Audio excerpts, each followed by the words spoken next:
Hi everybody, and welcome to your daily reading. This is first Sunday, March 26th, 2023, or whenever you happen to see it. Consider it good for the next 24 hours. And not every reading may resonate. Take what does, leave what doesn't. But this is a deck that I haven't used for a while. I believe it's called the Margaret Peterson Tarot.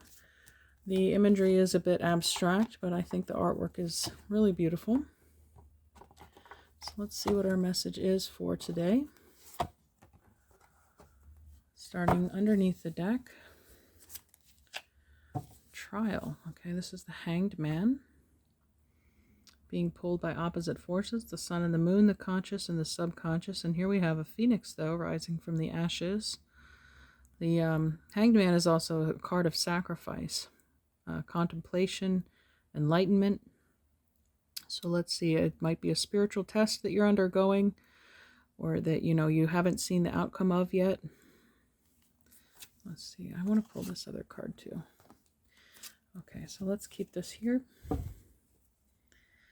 And we'll start with the first card. Seven of Flames, Seven of Wands. Yeah, so keeping on fighting the good fight. The spiritual test or trial that you're under. It's persistence, though. Defending your honor, defending your beliefs. Maybe somebody has been persecuting you for your beliefs. And the Hanged Man, though, it looks like a persistence of, same with the Seven of Flames, of a feeling of not giving up, not abandoning your ideals or your quest. We have Death. Okay, well, this does come immediately after the trial card, right? The Hanged Man. Things have been stagnant or held in place, and then suddenly change happens. The wheels turned, transformation occurs. So I think it could be actually a reward. This is what you were seeking. You were going through some difficult times in order to gain some enlightenment or learn a lesson. Your soul, your spirit wanted you to go through this trial by fire. And the logical next step, of course, is the Death card, the release, the ending of that situation. Next, we have the Two of Flames. Now, this is actually the Two of Wands, but whenever I see two flames, I think of twin flames, if you subscribe to that narrative. But here we have the sun and the moon, yin and yang, also depicted here in the Death and Rebirth card, too. As above, so below. But the Two of Wands is typically contemplating your choices. Like, where do you go from here? Now that you've become victorious, you've achieved what you set out to do. Now you have infinite possibilities. You can go a million different directions with your insight, your wisdom, your experience. And it's a gateway. So let's see where you decide to go next. The High Priestess. Here's another 11. Another gateway portal. So also Gemini. So we have the 2 and 2. So it's an 11-11. It's the Four Wands that penetrate the sky and the earth. Again, we had the as above, so below. So whatever, maybe, like I said, trial by fire, some initiatory task that you were undertaking has maybe opened up this new doorway for you to harness these powers here. I mean, the High Priestess is really just the feminine magician power. So we have the four elements around her: the sword, the wand, the cup, and the pentacle. So she's at the center of it all. She's wielding these powers. There's an eye illuminated behind her. Her third eye is wide open.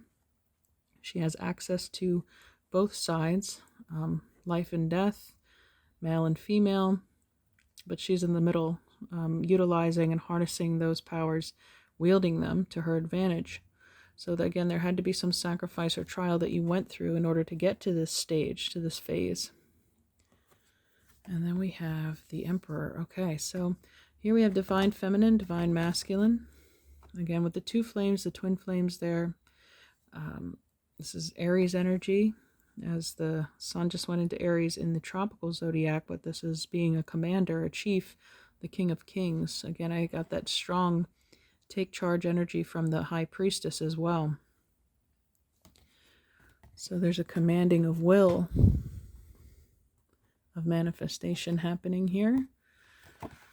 And then we have the Queen of Wands, the Queen of Creation.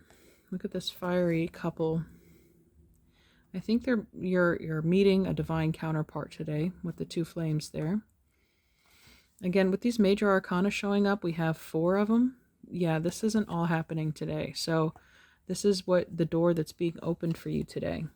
What's coming through. What you've manifested as the Queen of Flames, the Queen of Creation.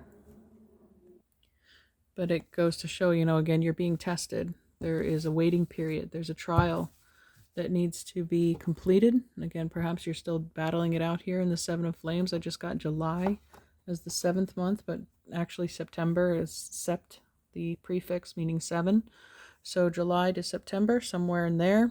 Again, you could see this union coming together with a divine partner. Again, it doesn't have to be romantic, but it feels very, again, passionate with the fiery energy coming together. Like there's a lot of alchemy. There's chemistry for sure. A blending of energy, combustion, a lot of heat and desire. I mean, you have this queen, or the high priestess, yeah, but it's definitely a female symbol here as the portal. And then right next to it, we have the emperor. So again, you could be dealing with an Aries or a powerful person, someone who you've attracted. They're impressed with you, with your strength, with your persistence, your ability to overcome, your resilience. But there's that's what has attracted them to you. They would not have approached you had you not been through the 7 of Flames energy, had you not been through the Death card, the Sacrifice. Okay, so 3 of these cards fell out. Let's see if I'm drawn to read any of them, but we'll look at the symbol of self-initiation. No way. So yeah, it mentioned some of you were undergoing an initiation, a spiritual growth process that may have begun here in the spring season. We just had the vernal equinox and the new moon. I did say it was bringing huge shifts and changes to our realities. Ethereal touch, number 27. Here we have like these 2, again, I mentioned the phoenix in the beginning of this reading, right? There's a rising above there out of the ashes. You get very similar imagery here in the self-initiation, the trial by fire, and then these feathery figures being uplifted. Okay, finally, Legacy of Light, number 53. I want to read about that one, actually.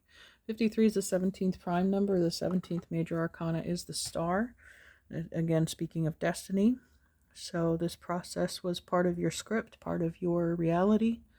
Let's see what it has to say. So the opening line is, you are called to bear light. Well, who's the light bearer? Lucifer. This doesn't have to do with Satanism or evil or anything, but illumination being brought to your consciousness, which only can happen. Odin hung himself from the tree to gain enlightenment. That's why his head's always shown as illuminated. So bringing light to consciousness. You are called to bear light, to carry forward the legacy of a spiritual lineage of wisdom and deep service to the earth. You are a part of that spiritual lineage, a belonging that extends through generations past and generations yet to come. Honor the importance of your task and realize that you are a light bearer, that you carry a legacy of consciousness and embodiment of light upon this earth to share for the betterment of future generations. May the ancestors of your lineage bless you with unconditional love and devotion as you carry the light forward now. Blessed be. This oracle says to you that you have connected more powerfully with a source of spiritual guidance and instruction that is helping you fully activate your divine life mission and purpose. It is confirmation that however you are choosing to live your life is in service to the light, whether it is be obliviously so to others or not, and that your personal growth and spiritual path are helping the greater human soul evolve. You are acknowledged as a jewel of light upon this earth, an important link in a heavenly chain of divine awakening. This oracle also brings confirmation, if needed, that relationship issues that are arising for you now are not only about your own personal healing, but about healing the emotional legacy of your ancestral lines.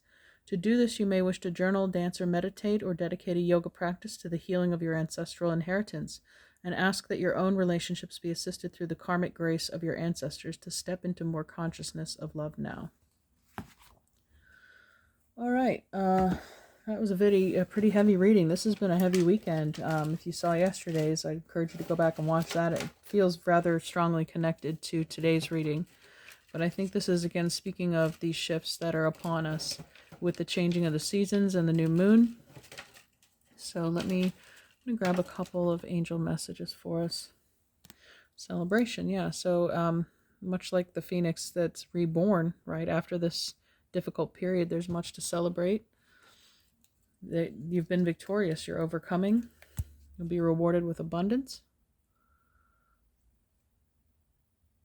Not just in the material realm, but the spiritual, the emotional, an overflowing of joy.